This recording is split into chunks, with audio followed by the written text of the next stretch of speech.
কি অবস্থা, এত লম্বা লাইন! আমি বেতন জমা দিব কখন আর পরীক্ষা অ্যাটেন্ড করব কখন? এই কিরে দোস্ত, কি খবর?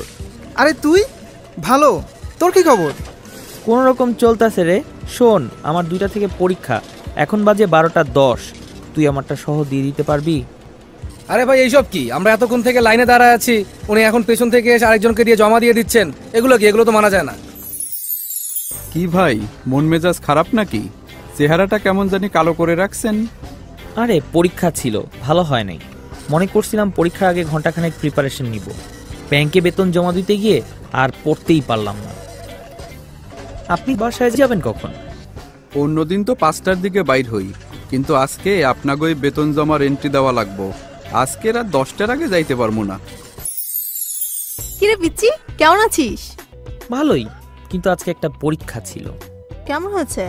খুব একটা ভালো না। কেন? আরে ব্যাংকে কলেজের বেতন আর ফি জমা দিতে গিয়ে প্রিপারেশনটাই ঠিক মতো নিতে পারলাম না। ব্যাংকে গিয়ে বেতন কেন? তোরা কি এখনো ব্যাংকে গিয়ে বেতন আর ফি দিস নাকি? হ্যাঁ, আমাদের কলেজে আমরা কিন্তু শিওর ক্যাশ দিয়ে বেতন আর ফি দিই। এতে আমাদের সময়ও বাঁচে আর ঝামেলাটাও কমে। তাই নাকি? কিভাবে? আর এটার সুবিধাই বা কি? আমাদের কলেজে সবারই শিওর ক্যাশে মোবাইল অ্যাকাউন্ট আছে, আর আমরা বেতনটা ওই মোবাইল অ্যাকাউন্ট থেকেই দেই। আর মাঝে মাঝে শিওর ক্যাশ এজেন্ট পয়েন্ট থেকেও দেই। আর এই সুবিধা জানতে চাস? এর সুবিধা অনেক। যে কোনো সময় যে কোনো জায়গা থেকে শিওর ক্যাশ মোবাইল অ্যাকাউন্ট বা শিওর ক্যাশ এজেন্ট পয়েন্টের মাধ্যমে বেতন বা ফি দেওয়া যায়। বেতন পরিশোধের জন্য শিক্ষার্থীদের কাছে আগেই স্বয়ংক্রিয় পেমেন্ট অ্যালার্ট চলে যায়। কলেজের কোনো খরচ নেই।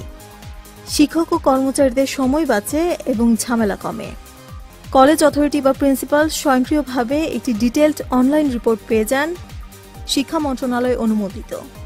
দিনের মূল্যবান সময় ব্যয় করে ব্যাংকে লম্বা লাইনে দাঁড়িয়ে বেতন দেওয়ার দিন শেষ। এবার এলো শিওর ক্যাশ।